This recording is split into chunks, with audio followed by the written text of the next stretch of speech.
சென்னை அடுத்த பல்லாவரம் சட்டமன்ற தொகுதியில் மகளிர் உரிமை தொகை 5000 ரூபாய் பெற்ற பெண்களுக்கு எம்எல்ஏ கருணாநிதி வாழ்த்து தெரிவித்தார். இந்த நிகழ்வை பட்டாசு வெடித்தும் மேளதாளத்துடனும் திமுகவினர் கொண்டாடினர்.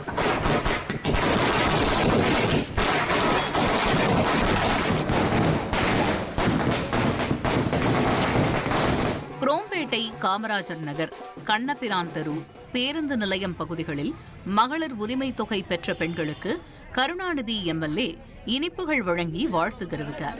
இதில் மண்டல குழு தலைவர் ஜோசப் அண்ணாதுரை மற்றும் திமுக நிர்வாகிகள் ஊர்வலமாக சென்று பெண்களுக்கு இனிப்புகள் வழங்கினர்.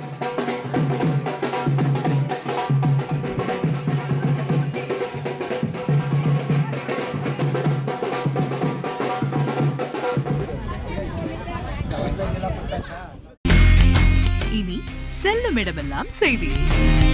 தந்தி டிவியின் வாட்ஸ்அப் சேனலை ஃபாலோ பண்ணினா செல்ல இருக்கும் இடமெல்லாம் செய்தி. இதோ QR கோட் இப்பவே ஸ்கேன் பண்ணுங்க, ஃபாலோ பண்ணுங்க.